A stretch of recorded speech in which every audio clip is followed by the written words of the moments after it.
अस्सलाम वालेकुम viewers, Mian Bahaj Next Path real estate consultant के प्लेटफॉर्म पे आप लोगों की खिदमत में हाजिर हैं एक नई इन्फॉर्मेटिव वीडियो के साथ। आज नाज़रीन मैं डिस्कस करने जा रहा हूं कि अगर आप कोई प्रोजेक्ट बनाना चाह रहे हैं एज अ डेवलपर तो कौन कौन से ऐसे पॉइंट्स हैं जो आपको जहन में रखने चाहिए जिसकी बेस पे आप अपना मंसूबा बना सकते हैं। या अगर आप कहीं पे भी सरमायाकारी करना चाह रहे हैं लेकिन आपको कोई बंदा कहता है जी एनओसी आ जाएगा, जी सोसाइटी अप्रूव्ड हो जाएगी, या जी हम ये जो अपार्टमेंट्स का प्रोजेक्ट बना रहे हैं इंशाल्लाह जी अप्रूव्ड हो जाएगा, लेकिन कौन कौन सी ऐसी चीजें हैं जिनको आपने जहन में रखना है, आप धोखा ना खा सके। मैं शॉर्ट सी वीडियो में कोशिश करूंगा, टॉपिक बहुत बड़ा है लेकिन क्विकली आप लोगों को बता सकूं क्योंकि अल्हम्दुलिल्लाह हम लोग एज अ डेवलपर भी काम कर रहे हैं, एज अ कंस्ट्रक्टर भी काम कर रहे हैं, तो डेली बेसिस पे हमने इन मामला से गुजरना होता है। आई होप कि आप लोगों के लिए बेनिफिशियल रहेगा। एनओसी के लिए जो हमें बेसिक रिक्वायरमेंट्स होती है किसी भी प्रोजेक्ट के लिए, अगर हम इस्लामाबाद में बात कर लें मेनली, इसके अलावा भी आप इसको किसी भी सिटी के अंदर आप अप्लाई कर सकते हैं। मेनली ये डॉक्यूमेंट्स रिक्वायर्ड होते हैं। सबसे पहले जी ओनरशिप डॉक्यूमेंट्स रिक्वायर्ड हैं। आप जो भी मंसूबा ले रहे हैं, आप डेवलपर हैं, बनाने जा रहे हैं, एनओसी के लिए जमीन अपनी होनी चाहिए। बड़े लोग हैं जी सोसाइटियां बना लेते हैं लेकिन बयाने पे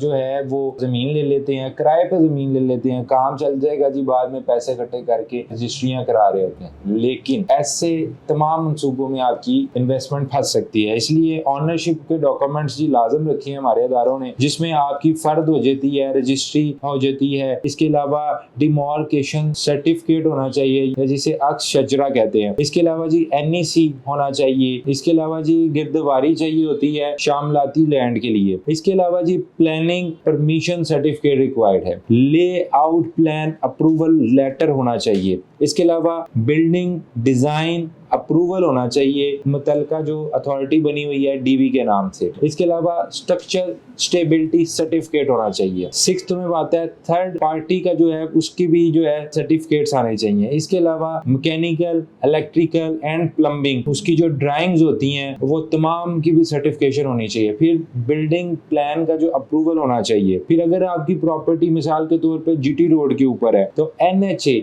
नेशनल हाईवे अथॉरिटी से अगेन आपको एक अप्रूवल चाहिए। फिर सिविल एविएशन से भी आपको अप्रूवल चाहिए। फिर इसके अलावा यूटिलिटी कनेक्शंस की आपको अप्रूवल चाहिए, जिसमें इलेक्ट्रिसिटी के लिए आप अगर लाहौर में है तो लेस्को में जाना पड़ेगा, इस्लामाबाद में है तो IESCO, इसके अलावा तमाम जो सिटीज हैं उनके मुतलका इदारे से इलेक्ट्रिसिटी के आपको अप्रूवल लेना पड़ेगा। सुई गैस के लिए SNGPL में जाना पड़ेगा। 12 वाला पॉइंट जो है फाइटिंग सिस्टम का अप्रूवल लाजिम है। इसके अलावा 13वां इन्वायरमेंटल अप्रूवल आपको लेना पड़ता है। एंड पे आप एक बिल्डिंग बना रहे हैं मिसाल के तौर पे तो बिल्डिंग कंप्लीशन का सर्टिफिकेट चाहिए। तो ये 14 पॉइंट्स है। इन 14 पॉइंट्स में से एक भी पॉइंट अगर नहीं है तो आप अपनी बिल्डिंग का स्टेटस लीगल नहीं हो सकता। बहुत सारे लोग अपार्टमेंट्स ले लेते हैं, बिल्डिंग्स में इन्वेस्टमेंट कर लेते हैं लेकिन वो एनओसी उसमें नहीं होता। तो जब एनओसी नहीं होता तो बाद में पता लगता है कि जी ये बिल्डिंग गिराने जा रहे हैं, ये बिल्डिंग इलीगल है, इस बिल्डिंग पे स्टे लगा हुआ है, इस बिल्डिंग का गवर्नमेंट के साथ डिस्प्यूट चल रहा है। हमारी कोशिश है हम अवेयरनेस आप लोगों तक इंशाल्लाह इसी तरह लाते रहेंगे। ये वीडियो अगर अच्छी लगे चैनल को सब्सक्राइब करें। अगर आप सरमायाकारी करना चाहते हैं पाकिस्तान के किसी भी शहर के अंदर लेकिन परेशान है